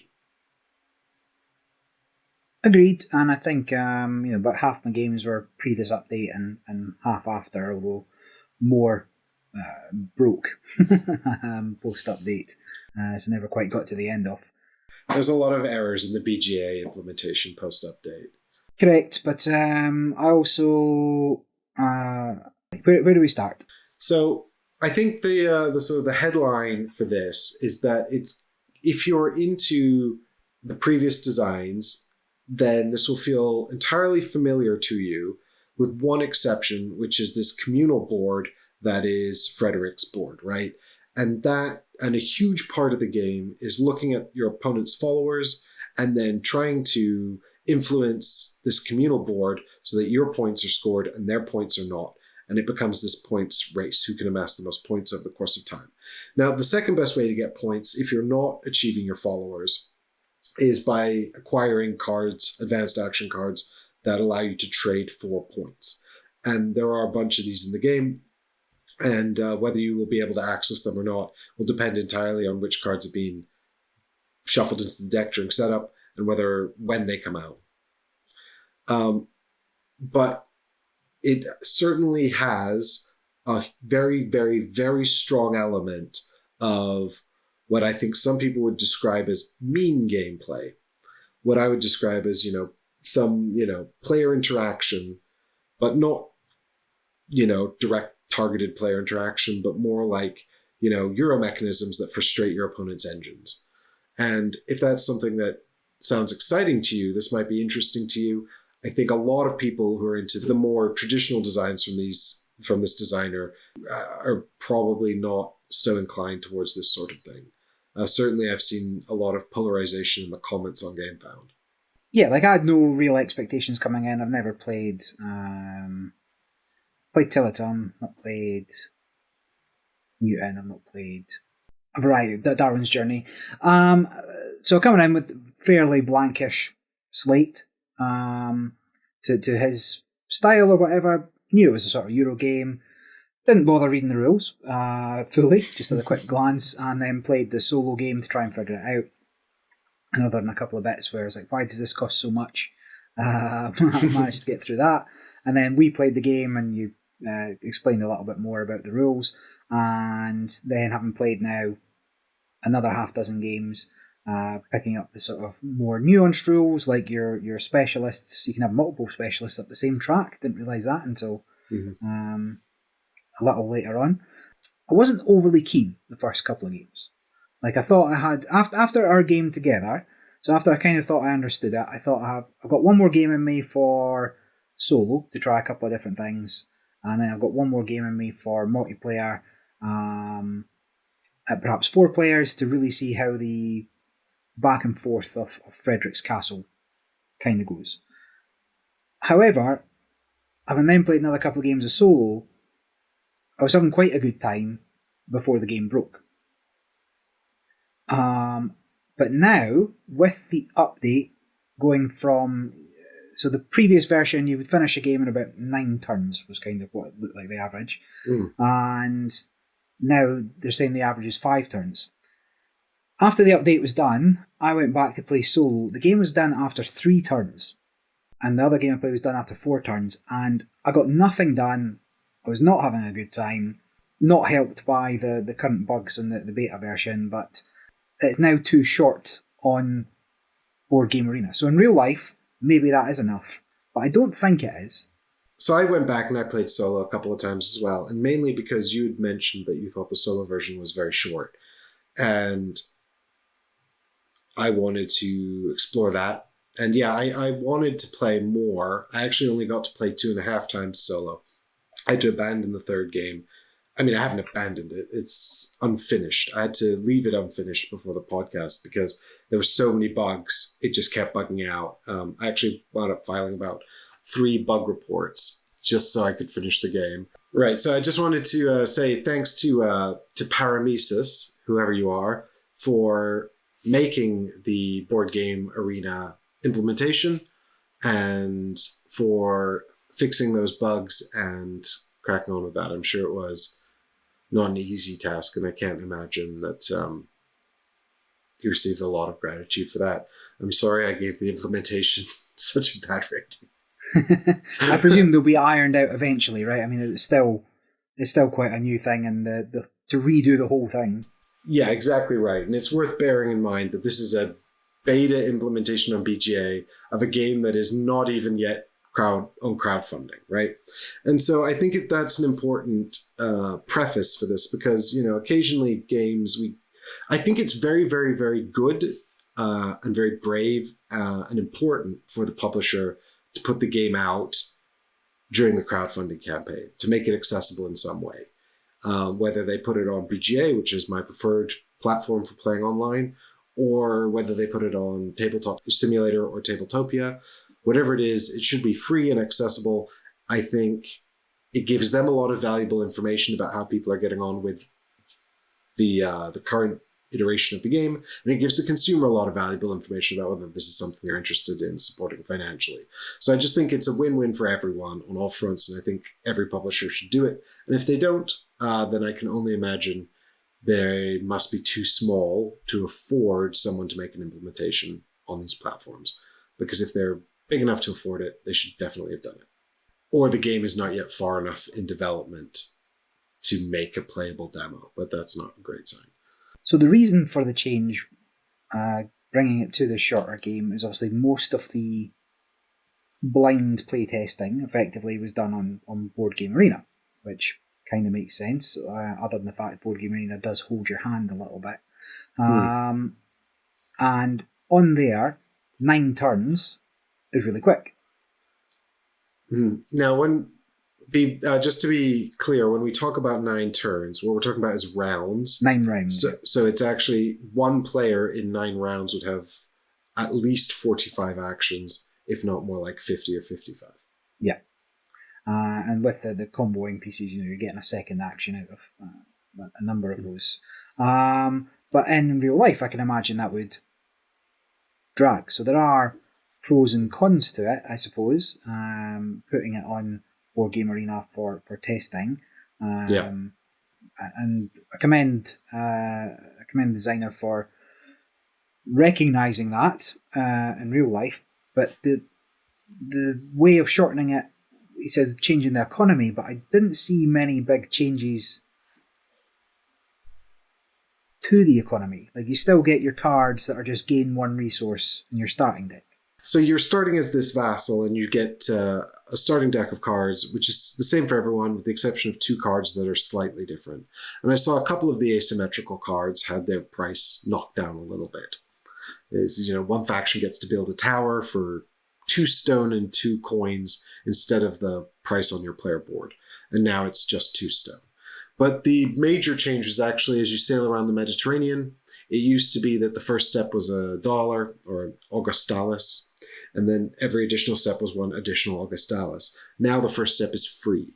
So you can move for free 1 step, which actually is a big difference. I think it also helps. I mean, that was certainly the version of the rules that I read initially, that the first one was free. And I thought the first one was always free. I don't know if you played the version where it wasn't, but there was previous... When I first played this, the first step was a coin. And what this actually manifested as was nobody would ever move until they had to go somewhere to do a thing, because nobody wanted to telegraph to the other players what they wanted, right? This card, that follower. If they moved to a space preemptively, they were sort of saying to the table, I want something here. Don't take these things, please. And you could go and take something there if you were so inclined. So now, of course, you can actually get 4 spaces and 4 turns for free if you move 1 space at a time. Whereas before, it made no difference whether you went 1 space at a time or 4 spaces all at once. So that is a change. But I think there's sort of other points. The reason I started talking about the end game condition was players completing their castle, and Nestor saying, well, I don't want players to complete their castle. I think the castle looks like one of the most appealing things about this game in real life, physically, right? Is the little pieces, and you're taking them off your player board and you're putting them into this area to build up this magnificent castle. I think not finishing it will be really dissatisfying. Well, it depends how far you get. Currently, you can't get far enough that even looks like a castle. If you ask me. I don't know how much the game has actually changed, because I didn't play it multiplayer since we played it. I'm not sure how long our game was. Is there a way to check? Yeah, I think it would be. You were an hour 6. I was 36, so an hour 45. Right, but how many turns did we have? Oh, we had 7 turns. 7 rounds. 7 rounds, yeah. Yeah, so I think 7 rounds feels about right. Yeah, that wasn't dragging too much. I felt like it should end about there. Yeah, and the solo mode consistently ends after 3 rounds. So it's just 3, 4, yeah. So I think I've the never difference... seen it go to 4, but that's just... I think it might go to 4 if the AI cards fall a certain way. Correct. But so the problem is the AI cards have too many edicts. And so it just finishes unceremoniously way too quickly. With a multiplayer game, then players are more in control of the speed that edicts resolve, right? And it's going to be slower than the AI. So unless someone's deliberately rushing. Even if they are, they're limited in how many they can do themselves, right? But obviously, getting the edicts is also a good way of getting towards what you're trying to achieve. So it's sort of you can't ignore it. Yeah, so you want to be able to... So there's only so many edict spaces on your player board, and once you run out, unless you've got access to a card that allows you to influence the edicts, then you just can't anymore. And so there's a bit of false player agency around game length, really, because if the game is ending via exhaustion of the edict stack, then every player will have had to take a certain amount of actions to resolve a certain amount of edicts before that happens. So there's only a small amount of wiggle room, I think, in how short or how long that can actually be. Unless someone creates an incredible... Because even if someone creates an incredible engine, it's going to be dependent on how far the other players get. Yeah, by the time you've made it. So there have been a couple of games that, again, unfortunately didn't get to finish because of bugs, where I went deep into like an economy route. Because there's one space on the board where you can trade... I actually don't like the economy at all, right? The need for stone versus wheat and money. I think money's arguably too easy to come by, and I think stone's too hard to come by for building the castle at this point. I was trying to build an economy engine, and there's one spot on the board where you can sell a stone and a wheat for 7 and buy it back immediately for 3. So it's basically just get 4 money. But I'd managed to go around the board and I'd picked up, I think, 3 cards that gave me a bonus. No, I think it was maybe just 2 cards that gave me a bonus trade action. Plus, I had my specialist on the +1 trade when you do a trade, and then building out the part of the castle that gives you that bonus trade every turn. So I'd managed to kind of get to that point in my engine where I was picking up potentially, I don't know, I guess potentially I could get 30 odd coins in a turn, which is only 5 points. But we'd still have enough stuff to be able to do a little extra. I was also gaining resources with that, so I'd be able to do a build in a turn and moving on. But I never got to play that out fully, so I don't know whether that was a thing. And then another one going heavy on just trying to get allies and keeping Fredericks down, buildings down. Again, that kind of bugged out on me, so I couldn't see. But it was getting a little more interesting to me. But now the AI or the solo game has no interest in me, and I like a good solo game. I could obviously change it myself, right? I could either remove edict cards from the AI deck, or I could add additional edicts. But I'd give it one more go at 4-player to see kind of how long it lasted and whether there's any real contention over the Frederick's Castle. So I think that there's sort of two main, things to consider here. One is the solo mode, which is a straight points chaser, right? Like it's not one of those solo modes where there's a binary victory condition where you're like, oh, help Frederick build his castle or build your castle before Frederick does or something like that, which is generally my preferred kind of solo implementation, where it's more like a sort of a binary puzzle where you have a win or loss condition. This is just, it's straight play the game, try to score as many points as you can, and the way it the way it implements other players, or the sort of other player consideration, is that it actually takes out the yellow followers. So you can only get followers that want you to be better than Frederick. And then there's a little AI deck that adds a ship for Frederick to the shipboard where he doesn't normally have one.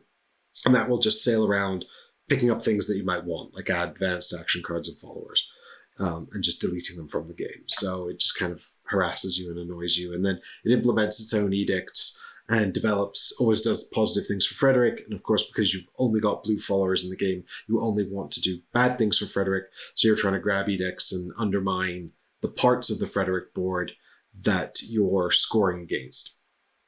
And I found it quite a compelling little puzzle. I played 2 full solo games. The first one I scored horribly, and I didn't really know why. It did end incredibly fast, faster than I was expecting. So the second one, I went in, knowing that it was going to be 3 rounds, and I focused really hard on optimizing the points I could get. I did all right, for the score. I vastly improved on my first performance, but it was 54 if you want to know, but chances are the version of the game is gone now. So you'll have to play some other version, people at home. So I'll keep you updated, or you can find me on Board Game Arena if you can. I don't know. Anyway, the point is just that I think that if they fine-tuned that to get the right length, the point was simply that if it's going to be a score chaser, and that's how you're going to measure your success, because if you're doing a solo puzzle, you want to get better every time. You want to explore different strategies, see how they measure up. You don't want it to be totally random, right? You don't want it to, like in a game with other players, whether you beat your last score isn't that important because you're trying to beat other players' scores, Yeah. But in a solo game, whether you beat your last score is important because it's about sort of improvement and exploring different strategies and seeing how they measure up against each other. So it's much more puzzly. So getting that stuff hammered out and refined is really, really important, so that you feel like you have this sort of developing, escalating experience as you get better at the game. With the multiplayer experience, it's a solid sort of like Euro system, but with this Frederick board and these edicts, which are what make it different and interesting. I thought it was interesting. I'm keen to see more, although I am a little concerned that, if the Frederick board doesn't play too much of an important role, or if the sort of varied setup doesn't feel distinct enough, then I'm not sure if it's going to have too much legs. Yeah. I started trending towards liking it more than my initial play, and now I've kind of cooled off it again. Primarily the economy. The economy just doesn't work for me. You need the wheat for the allies and for moving your specialists at times. But to build your castle, you need stone and usually some wheat. And it's too slow to get that stone initially to build up any kind of reasonable engine from your castle to move on the way the game is at the moment. Yeah, I can see why you're saying that, and I do think that I do think what's interesting is that in the games we've played, you've mentioned the trade quite a lot, and in the 2-player game we played, you were doing a lot of the trading. And I very rarely touch the trading points, only occasionally, and almost always to buy and never to sell. So maybe the gold or the Augustalis, maybe it's too available. But I also found that, the resource, the stone and the grain to build up your castle and to develop your action cards and things, that's much more important. So yeah, I do think that the trading part of it is a little underdeveloped, especially because one of the incomes you can unlock is an opportunity to trade. So It would be nice if there was a little bit more you could do with that. And I don't know if there's an intended sort of strategy, because you've got these specialist boards. I won't go into too much detail, but you can move their tracks. You move along, and you unlock an ability when you're standing on it. So sort of picking when you move and which abilities you want to sit on for long term is quite an important consideration. And you can you have 3 guys and there's 3 tracks, and you can divide them up however you want, with everyone going on the same track if you're so inclined. But one of the spaces on one of the tokens that might come up on that track is when you do a buy and sell trade, you can do an additional buy and an additional sell. And I don't know if you get that, and then the whole thing becomes a lot more profitable and lucrative, and you could stock up.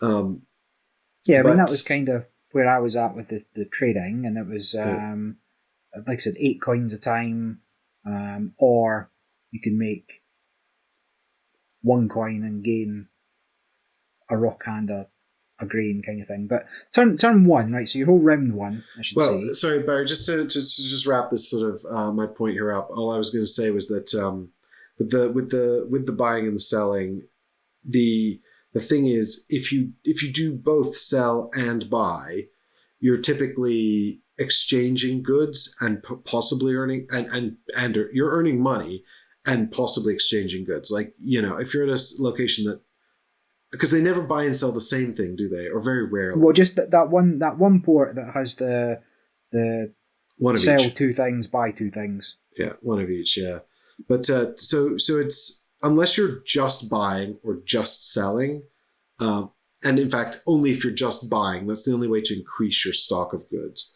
But if you have that double sell, double buy power, then the whole thing becomes a lot more lucrative and flexible. But that might not be in the game. So if the trading is reliant on that to be important or to be useful, then that's not great. But I don't know. The more I'm talking about it, the more I think actually the sell action is... I don't think you want to be buying and selling in the same action. I think you want to be just sort of looking to buy the thing you need, or just selling if you need money. Yeah, but on the other hand, early doors, like round 1, I think it's almost impossible to build a whole wall. Right, so to complete a wall, you need a turret on both sides, or a tower on both sides, and the wall.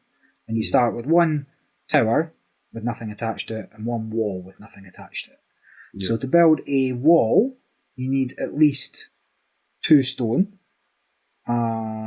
And then to build the turret, you need 2 stone and a grain. So that would require that you get 3 stone in your first turn to even have any sort of income in that by the end of the first round. Yeah. And it's if you're then behind, so you start with a grain and a stone, and then let's say you've managed to do it to build a wall, and then you've only got 2 cards in your starting deck that give you stone.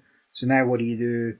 And like, money's loose, I would say, so it must be expecting you to buy things relatively often.